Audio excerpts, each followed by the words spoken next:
Hello, class 12 children. So, today we are going to start up with our next chapter, chapter number 9, Strategies for Enhancement in Food Production. Well, in this chapter, children, what we'll be covering up? We'll be covering various management practices which are being followed up for the rearing of animals kept by us, and what are the various methodologies we are following to enhance the nutritional value of the food products from plants as well as animals. So, moving on further, our first topic of the chapter is animal husbandry.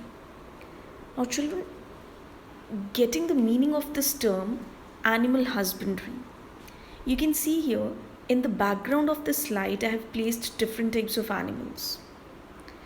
I'm sharing different animals like a cow, donkey, horse, sheep, and so on and on. So, actually, when human beings are rearing and breeding up the livestock, when humans are rearing and breeding the animals only and only for their personal benefits, it refers to as animal husbandry. This animal husbandry not only covers a horse, a cow, a buffalo, a goat, or sheep, it also covers up fisheries, fishes, pisciculture. So let's study a little bit in detail about these. Management of farm and farm animals. Under this, the first one that we'll be studying up is dairy farm management. Now, see, children, you can see here the picture of US cows. These cows are right now in a farm, in a dairy farm. And what is the purpose of management of a dairy farm? It's only and only to have milk, a good yield of milk, and high nutrition value in that particular milk. Fine. Now, when we are going to manage a farm, a dairy farm, we are not just going to keep the cows in an ill-mannered position, but we need to follow some rules. Now, what are those rules? So that these cows are also maintaining a healthy life, and yes, if they are healthy, we'll be getting a nutritional food, whatever we are getting from them. So, what can be the conditions? One, proper ventilation should be there wherever we have placed them. Maintenance of cleanliness and hygiene. Proper regular checkups from a veterinary doctor. Vaccinations, and so on and on. Means many conditions are there. If we want something from these animals, it's our prime duty to take care of these animals also. We need to provide them the food and fodder of proper nutrients, covering up all the nutrients required for their own health. Moving on further, next is poultry farm management. Now you can see, as you can see in this picture, number of hens are there. Yes, and a person is collecting what? Eggs. So what is the purpose of poultry farm management? It's collection of eggs and the carcass of these hens or the chickens. So this is the purpose. Now what will be the maintenance practices followed? The same as it was for dairy farm. Maintenance of a proper ventilated place where they are being kept, hygienic conditions, proper regular checkup.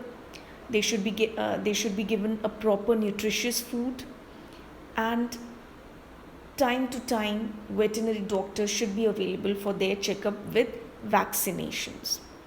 And poultry is not only including the hens and the chickens or the cocks, but they are including ducks, turkey, and goose also, whose plural is geese. Fine. So these are also being included under this. Next, beekeeping. Such a wonderful picture, such a close-up. Please look at it. Now see, beekeeping. One question is coming to me. Am I or you able to maintain beekeeping or pisciculture? Can we conduct this practice? Not pisci, but apiculture? Of course, the answer will be no. Why? Because dealing with these bees is not an easy task. The person should be well trained how to manage their beehive, how to look after these bees, how to take out their hive, how to take out honey, how to take out their own products. So, a proper trained person is required for the maintenance of this practice beekeeping or apiculture. Now, see, these bees, children, they are not only providing us with honey, which is very nutritious, a pure honey is very nutritious for us, but with this honey they are providing us with bee wax also. Actually this wax they are making for their own beehive, अपने घर के लिए, but we steal that wax and use it for some cosmetics and other materials also. One more important part that they are playing, that is pollination. Now just imagine how this honey is being produced in their beehive. Actually these bees, they wander nearby their beehive, go in search of nectar, go in search of the nectar for few kilometers of the flowers like sunflower, mustard, etc. They just suck the nectar of those flowers, but by chance they also pollinate those flowers. So those flowers are highly dependent on these bees for what? For pollination. And again, the same things what I have discussed right now in the previous slides that I have mentioned here one by one. You can just have a look. Next, moving on further, pisciculture. As the picture indicates, beekeeping was apiculture and fish keeping, fisheries is pisciculture. It's simple, rearing and breeding of fish. And what can be the purpose? Only for our own purpose. What is the purpose? Using them as a food. Now this pisciculture, which is also known as fisheries, actually we are including various types of fishes in them, like marine fishes, which are catla, the catfish, rohu, and the carps. And also some freshwater fishes are there, like hilsa, sardines, mackerel, pomfrets. You need to learn them. See, in the last point, I have highlighted a term, aquaculture. Now children, what can be the difference between aquaculture and pisciculture? Aquaculture, aqua means aquatic, and aquatic में सिर्फ animals ही नहीं cover होते हैं. In aquatic culture, even the plants are being covered. Means when we are going to culture, when we are going to rear and breed both animals and plants, it refers to as aquaculture. And if we are rearing only and only the fishes, it is pisciculture. So this is the major difference.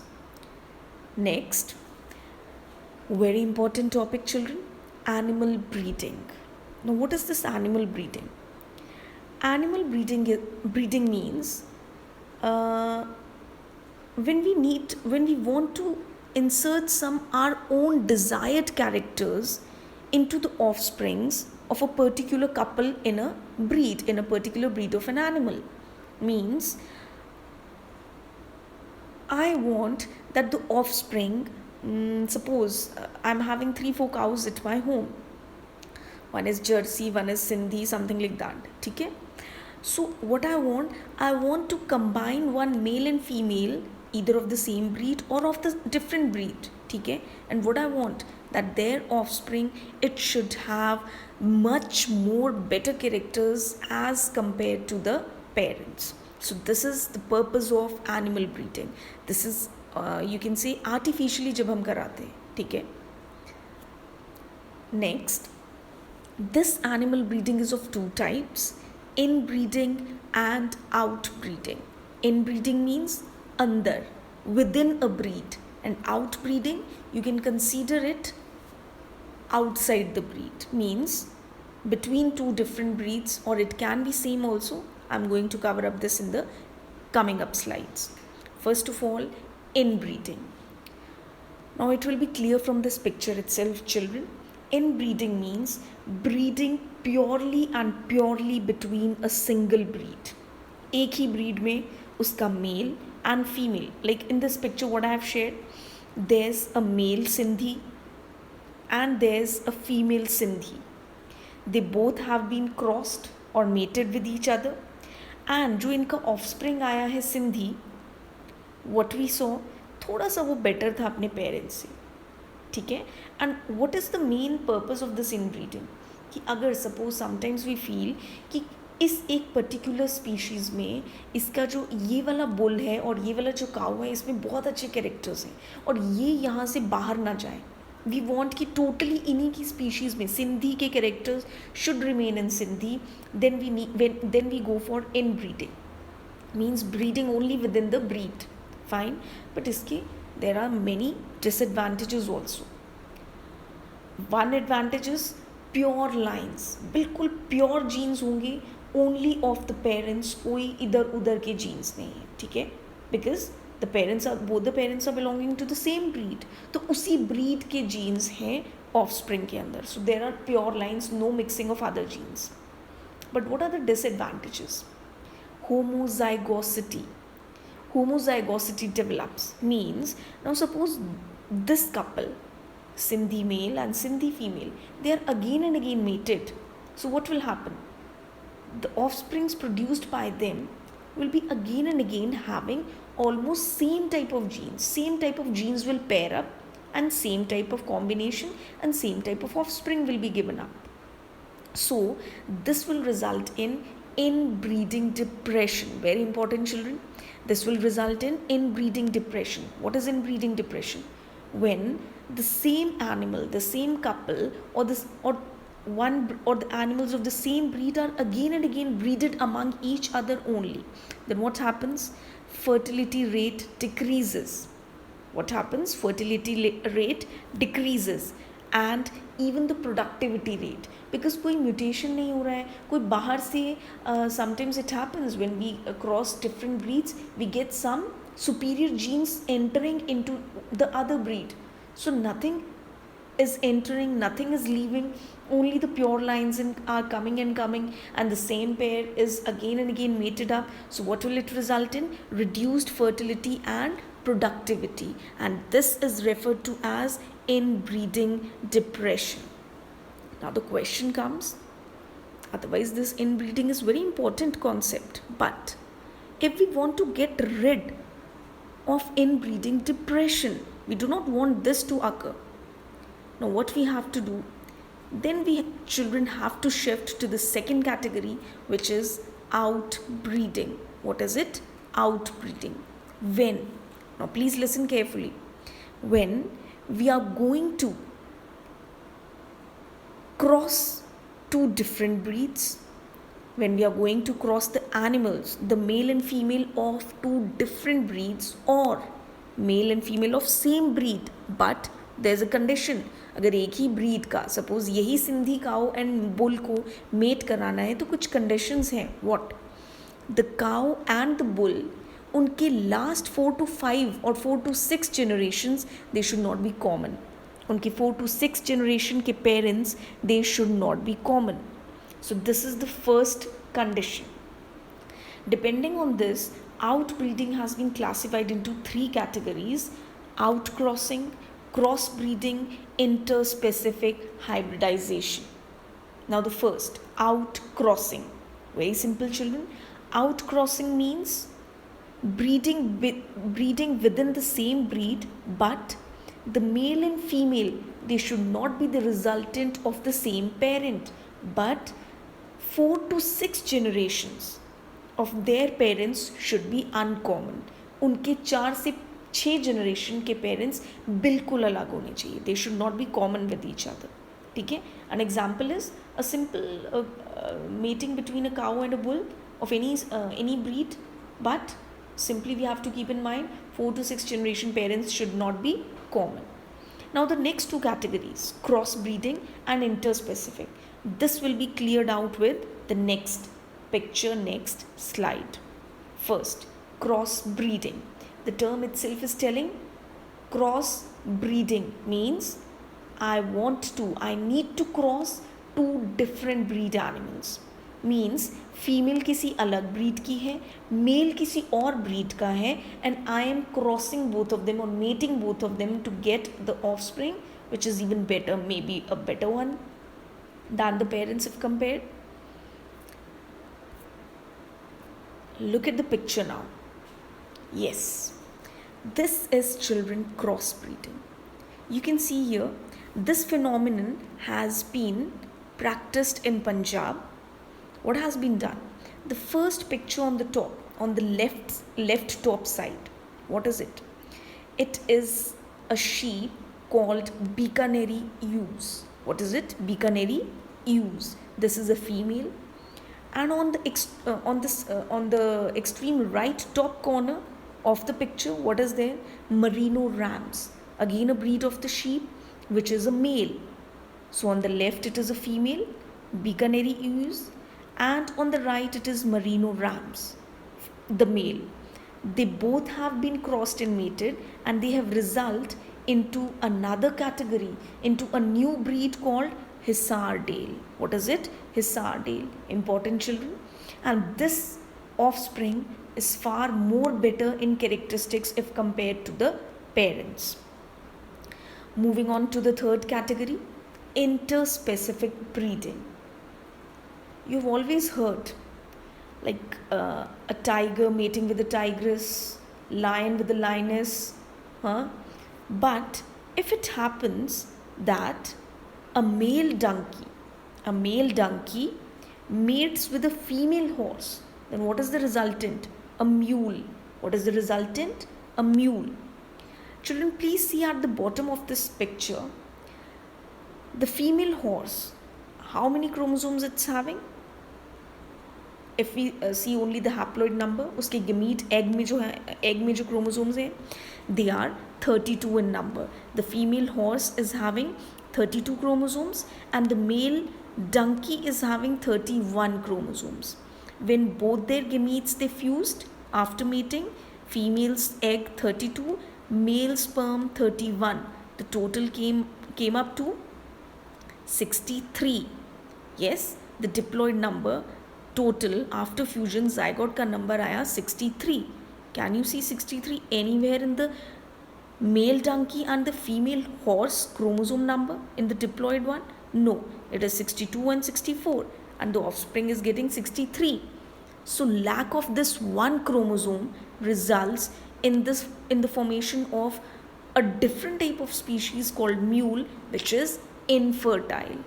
It is infertile. Moving on further. Next is controlled breeding experiments. Now, if we leave the mating process naturally on nature, it's time consuming and it's a type of guess whether we'll get the desired characters or no.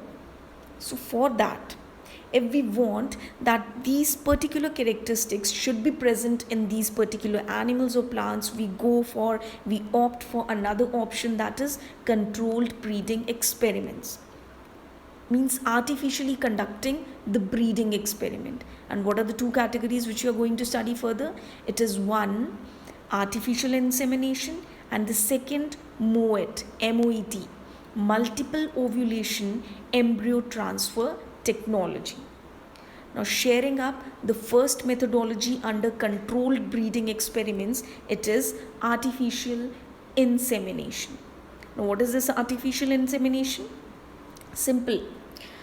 एक अच्छा superior bull जो है, सबसे पहले we need to collect its semen. उस semen को collect करके either we are going to freeze it in -196 degree Celsius of nitrogen, or we are going to use it immediately. Fine. Now this is the process. This is a female cow. The veterinary doctor is going to use AI gun, artificial insemination gun, in which the semen containing millions of sperm of the superior bull, this gun is filled up with that semen, and this semen has to be injected at a right place where the veterinary doctor feels by touching inside, and it will be almost at the end of the uterus. So this is the method, artificial insemination. The semen will be released right at the appropriate place where it is required for fertilization. And what is the purpose of this artificial insemination? Little bit the chances of fertilization it increases. Yes, chances of fertilization will increase, but still there's one drawback. And what's that? Although the fertilization chances increase, but still this female is releasing 1 or 2 eggs only. So how many children we can have at a time? At a time, either 1 or 2. But what if we want more children at a time, more offsprings at a time? For that, we have the second method. The second method of controlled breeding experiment, it is MOET, M-O-E-T, multiple ovulation embryo transfer technology. The previous slide was sharing the points of artificial insemination, which I have already discussed. You can watch in that. Now children, this is the step by step explanation of MOET. In this, what we are doing, what is the purpose of this MOET? Actually, the purpose is to increase the herd size. जहाँ पर one female is giving birth to 1 or 2 offspring, we want the same female to give rise to 7, 8 or maybe 10 offsprings. So this way what will happen? The herd size will automatically increase. So what is the process being followed? First of all, a superior female and a superior male from a breed is selected. Fine, their selection has been done. Now the female, this female, the superior female, it will be injected with FSH activity hormone, follicle stimulating hormone.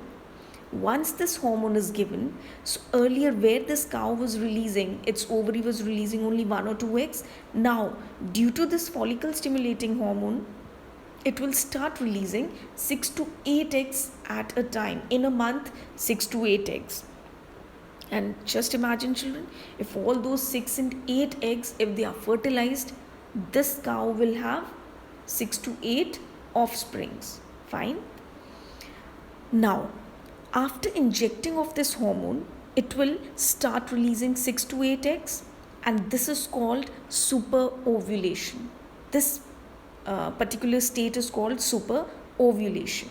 Now, after like suppose 5 or 7 days after the insemination, what is the after the FSH hormone injection, after that, now what is the third step?